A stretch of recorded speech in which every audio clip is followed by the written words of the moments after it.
จะไม่เห็นเอาออกวันแล้วเนาะไปบริษัทดียังวะดีเคเจียง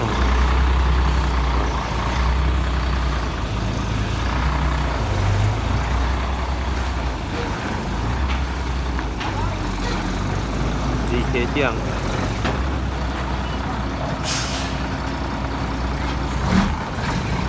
รถติดอยู่ตอนนี้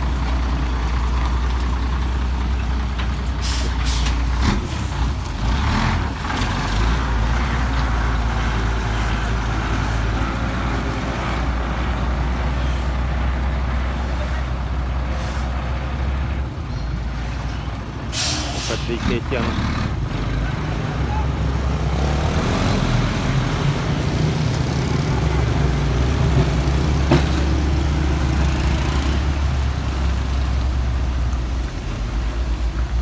เข้าใส่น้ำมันเลยเนาะ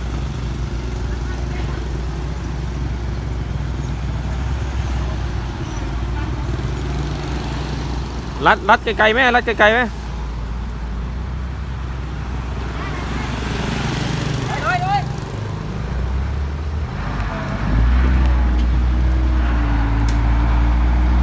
เข้าวัดไม่เนาะไปนี่วัดจำลองวัดตลาดต้นหมอน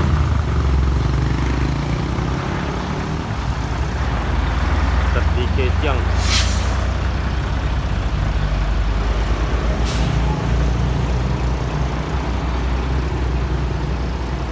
วัดกำลังตั้งเสาสิมเนาะบูรณะสิมใหม่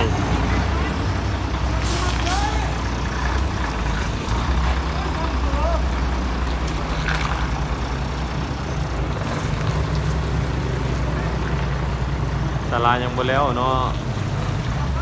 อันนี้บ้านสวนมอนเนาะบ้านสวนมอนวัดจอมทองบ้านสวนมอน